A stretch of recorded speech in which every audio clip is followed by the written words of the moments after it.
Do you remember what you talked about last week? Creation. What did you learn about creation? Anything? Do you remember? What'd you learn?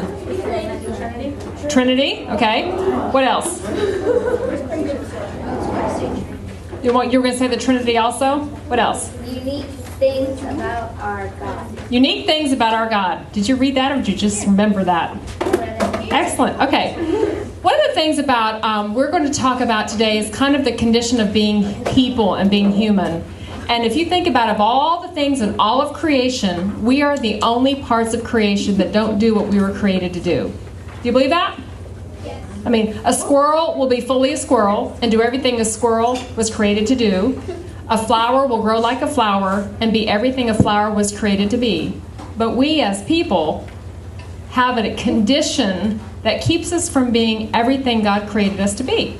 And we call that condition, you know what it is? Have you already read lesson number 2? It's sin. So we're going to talk about sin a little bit tonight. Let me start off with a story. When my kids were little, they were in elementary school, we had this thing that we really enjoyed doing. When it had rained a lot, we had this van, and there were always really big puddles, in the streets of Niceville. And we just loved to drive through, speed up a little bit, go a little bit too fast. Speed up, drive through, and see how high we could get the puddle to come out over the top of the van. Okay, so it was really kind of exciting. So the kids got to be in middle school, they were your age, and we go down this hill, and there's this big puddle at the bottom of the hill. And we knew the kid standing right by the puddle. And he went to school with my son. And I said, dude, that is a huge puddle. He goes, but Mom, Eric is standing there. I said, Eric's going to move. He goes, yeah, Eric will move. So I speed up going down the hill, hit the puddle. This about 8 foot high wave comes over, and the guy didn't move. So there's Eric getting just muddy water all over him. And I turn around, and I look in the rearview mirror, and he's looking at me like, what? What'd you do that for? And I'm like, well, why did you stand there? Why didn't you move? And that's one of the things I think about, is that there was just something in me that just wanted to do that, And there's just something in us that wants to do things that maybe do what my inner kid. Oh yeah, I still have my inner kid. It's pretty big, let me tell you. So that's one of those things that I did with Eric and the whole van thing and the water thing, that I kind of wanted to, I laughed about it. I thought it was kind of funny. It's kind of sad, isn't it? But it was funny. And he didn't move. And there are times that we find ourselves at the other end of somebody else's behavior and we don't move and we get all messy from it. You know what I'm saying? Okay? So we're going to talk a little bit about that. Let me do this first.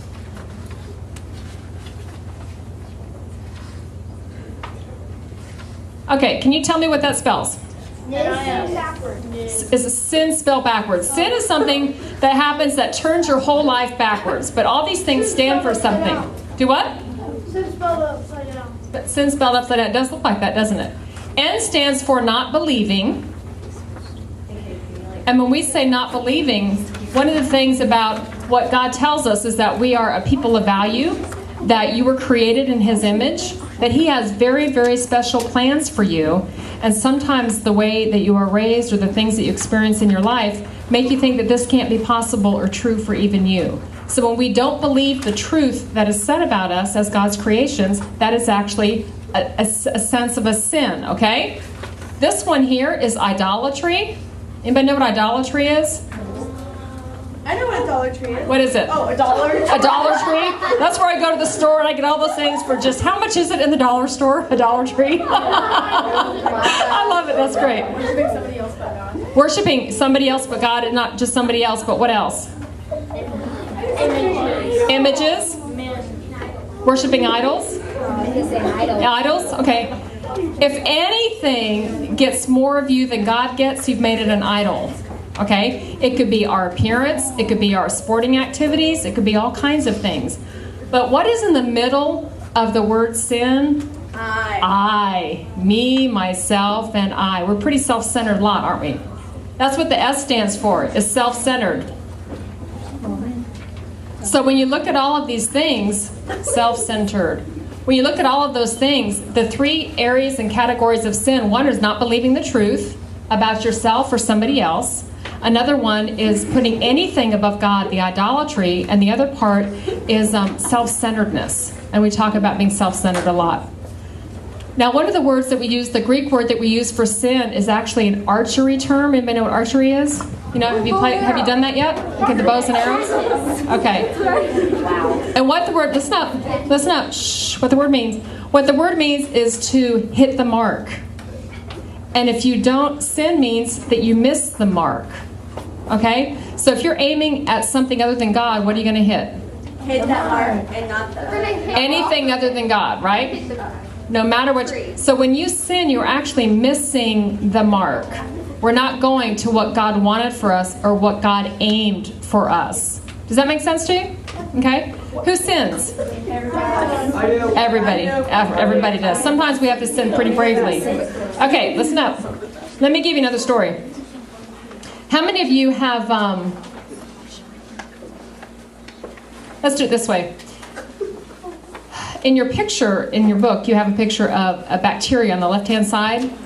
Have you ever gotten a cold or an infection or something that and you've given it to somebody else? Or you've gotten it from somebody else, okay? One little teeny tiny bacteria like that can make all of us sick. It doesn't take much at all. If you drink water that's not treated and you get what's called an amoeba, have you ever seen an amoeba? You drink that and it's in the water, you are sick. I mean, you have diarrhea, you have the whole thing, you are sick, sick, sick. One little bacteria can do that.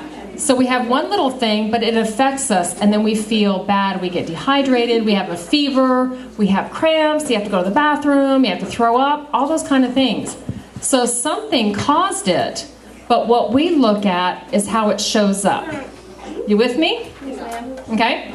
So if I get sick or somebody has the flu or they have a cold and you sneeze and I rub my face in it or something, rub my hands in it and I touch my face and breathe it, then I show up a few days later with a runny nose, stopped up, a little bit of a fever, feeling bad, aches and pains. I have to take medicine because I can't breathe at night, that kind of thing. So what's the problem? Where did it start? Bacteria. It started way back over here with the person that had the infection, didn't it? Everybody's going to sneeze now. But the bigger problem, listen up.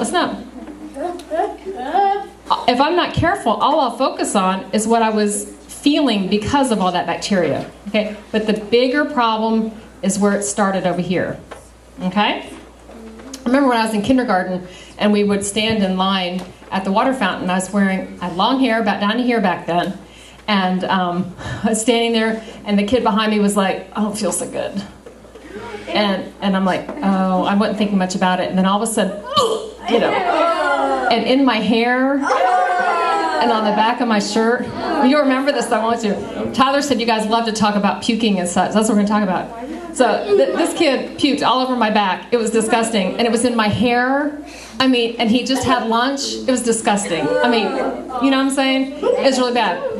So anytime I get thrown up on or I think about that story. I remember way back when. Whatever happened with him that made him sick, it affected me, right? It made me smell bad, and it landed on me, and it made me think very differently about him from that day forward. Okay? Have you ever been thrown up on? It's really disgusting. Okay. It's really disgusting. Okay. And so, listen up. Shh, listen up. So listen up. Okay, I'm going to let you get up and do something in a second. So I remember that, and then when I go to be a nurse and I'm spending a lot of time with people in the hospital and they start throwing up, it's like, I mean, this is just disgusting. The nicest people have the grossest stuff that come out of them. You know what I'm saying? You can have, well, it's true, think about it. How many, I hope you shepherds aren't getting me in trouble. Tyler said, talk about it. I'm going to talk about it. Talk about body fluids. You know, you can have the best dessert ever, you know, with whipped cream and chocolate, and it tastes great, but an hour later, if you throw up, does it smell as good as it tasted? No. Okay? So there's something inside of us that just isn't pretty no matter what it looks like when it goes down. You with me? Because I really want you to get a picture of the condition that something makes something ugly happen in our lives that we have no control over. How many of you, listen up, shh, how many of you, when you have to throw up, can stop it? No way. Seriously? You stop it? Do you swallow it? Oh, okay. All right, well, listen, for the most part, we can't do that. It's just something that happens from inside of us. Listen up. Okay, so sometimes it comes from inside us. Now, there's one time when my son, the same one that I was with the van where we drowned his buddy with the water, he was in the hospital and he was sick. He wasn't feeling good at all. He was in the 6th grade. And I'm like, something's not right with him. He had a high fever. He had, all these things. He had a fever. His stomach hurt. He's a little crampy. He's like, Mom, I don't feel good. And he just felt really bad. Well, the doctor said, I can't find anything. So he gets out of bed. He gets dressed. And you know what he did? Dude, everywhere. Everywhere. All over the hospital floor in the emergency room. And it landed on my shoes. Okay, it's disgusting. I do get thrown up on a lot. When you're a nurse and a mom and you stand in line at kindergarten, that's what happens. When you get close to people, you get thrown up on. Ooh, that's actually a pretty good metaphor, believe it or not. What's that, though? But I was close enough to him that it stained my shoes, so I can never look at my shoes without remembering what happened with him, what came out of him. Okay, now this is going to make a lot of sense in a minute, but it was gross because every time I looked at my shoe, I went, oh my gosh, that's where Kyle puked on my feet. You didn't throw them out? Huh? You didn't throw them out?